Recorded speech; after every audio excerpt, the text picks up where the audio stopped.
FORA.tv. The world is thinking. But it is a great time for those of us who are interested in the world of politics. It is, for the very first time, an opportunity to allow creative thinking to be a part of the selection process, creative thinking to be a part of the contest. And last night, one of the scribes talked about how Mr. Obama, if he gets the nomination, Mr. McCain would prefer to run against Mr. Obama. I said, that is a code word for saying Mr. Obama's got a problem because he's black. Yes, race is an issue in this campaign. Race will be an issue in this campaign if Mr. Obama is the nominee. If Hillary Clinton is the nominee, gender will be an issue in the campaign, and you better recognize it and be clear. Gender is less offensive to the body politic and less suspect to the body politic than race. But it is still a 5% handicap. Race is probably a 10% handicap. So this particular scribe proceeds to say, well, that means Mr. Obama will have trouble winning Ohio. And Democrats need Ohio. Mr. Obama will have trouble winning Florida. Democrats need Florida. I said, you know, it's a tragedy. But you don't even understand that there's been a total change in how states may vote next time around. I have never in my life seen the occasion when Mississippi may vote Democratic. I wasn't even participating in politics when last time Mississippi voted Democratic.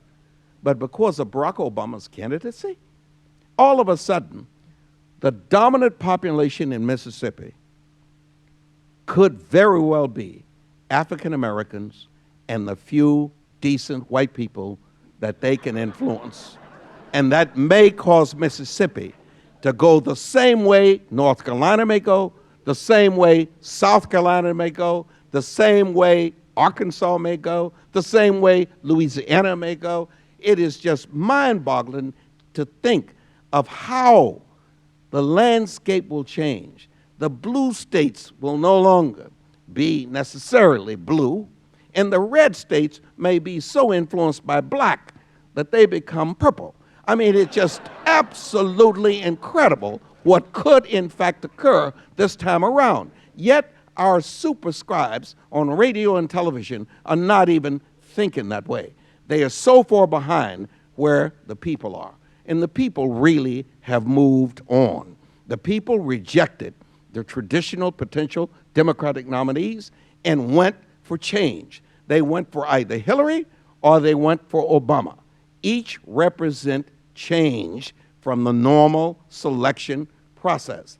That means then that each of them are going to have to be more creative than any of their predecessors. They're going to have to appeal to the body politic in a way dramatically different than anyone else has ever done in the past, which is what they have done in the primary. If I'm McCain, I would be frightened that either one of them would be my opponent, because I know as McCain, I am stuck with yesterday for political purposes. And I cannot get away from yesterday. All of what I've built is based on precedent.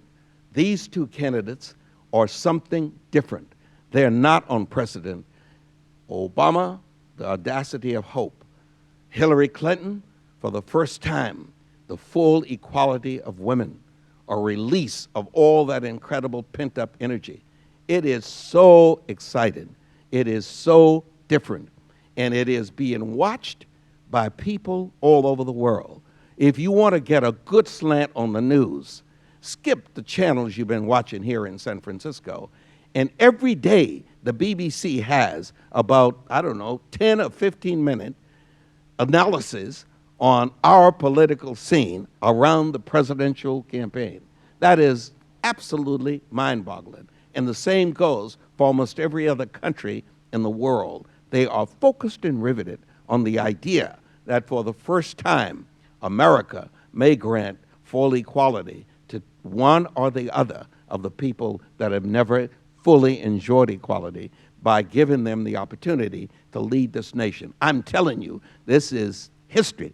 This is what people ought to be writing about. This is what people ought to be paying attention to, and this is what I am enjoying as much as I enjoyed the contents of all that stuff that's in my book. Thank you.